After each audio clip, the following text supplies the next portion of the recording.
So the good Dr. Zaius, we've got most of the seaming done. She's just about ready for primer. I want to, I've got a little bit of filling left to do down here. There's some rather heavy seams along here. The seams through here came off really nicely. The seams on his torso, move up a bit guys. The seams on his torso just disappeared nicely. The ones on his legs disappeared nicely. The fit of the shoulders to the arms was a little bit problematical, but I think I've got that. I used a plastic putty in that and just smoothed it off with a little bit with a damp Q-tip. We'll throw some primer on it because really until you put the primer on it, you really don't know what you're dealing with. But it's coming along nicely. We're gonna have some more seams to fill in there, and a little bit more seams along there. But the good doctor has come along very nicely. In fact, I've got his, I've got the head in primer.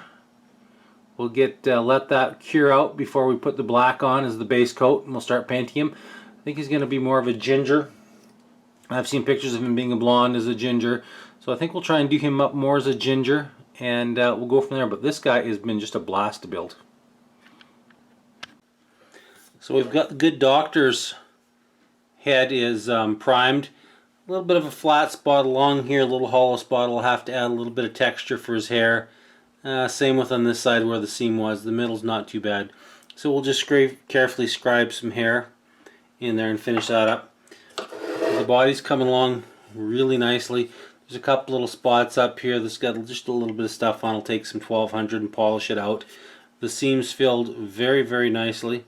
I see there might be a couple of spots here that I may need to touch up, but for the most part the seaming looks pretty darn good. So the figure itself is just about ready to get into some color. We'll just do a little bit of tidy up with some ultrafine sandpaper, make sure it's good, and then a little bit more filling on the base. The base probably had the worst seams, so we've just got the putty in there, get sander off, primed up, and ready to roll. But it's coming along nicely. This is a really fun little kit. Sometimes these inexpensive ones that you know that you're going to have a little bit of problems with turn out to be the best. And this one by Aurora is it's friggin' awesome. What a fun kit. I'm really enjoying building this one.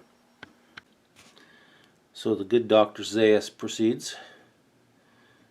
Really lots of nice detail on this face. I'm quite happy with it. Now, I am not going to do a tutorial on face painting. Nope. If you want a tutorial on face painting, check out Dr. Faust's Painting Clinic. He's one of my featured channels. And check out How to Paint Flesh on a Miniature. He'll give you everything you need to know on how to properly paint a figure. I just kick his in every time I paint, so there you go.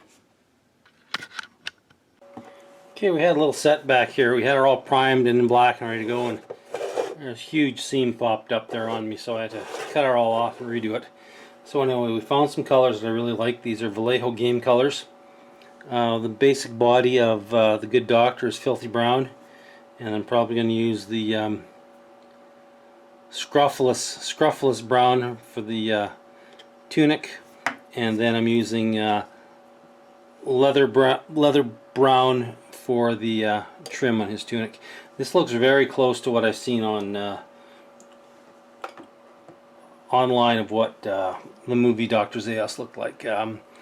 Apparently there was a TV show of Planet of the Apes, and it was a little bit more orange at that point, so I'm pretty happy with that. We're just starting to do some painting out on it now, and it's coming right along. Alright, we've got pretty much the highlights all done here on the good Dr. Zaius.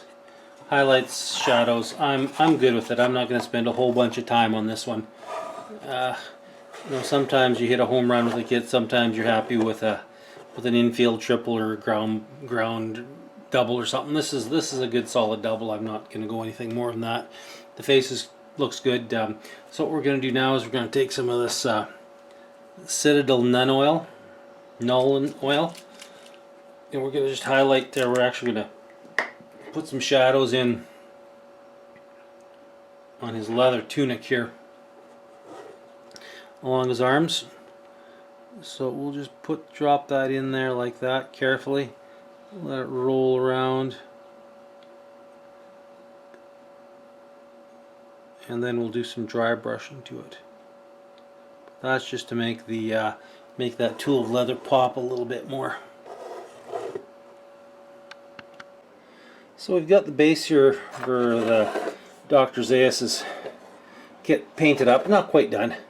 Basically it's just a combination of some Tamiya and Vallejo. I did a combination of hand painting and airbrush highlighting, and some highlights and some low lights and a little bit of a wash, pin wash in the rocks underneath. I've seen a lot of pictures of this kit with these two boxes painted tan or gray. I thought, well, this is kind of the launch area for the weapons, so I thought, well, let's do them in army green, military green, as if they were a military launch program at one time. And I painted up the, I don't know if it's going to focus there, painted up the book, not unlike the Bible, gold gilded the edges and made the little stand there in gold. Did this in gold. I just thought, I can't remember what the movie is, and honestly I'm not really too interested in going and looking at what it was. So that's coming right along, and we're just going to add some clear to these different colors to make them look like vacuum tubes, and we'll go from there.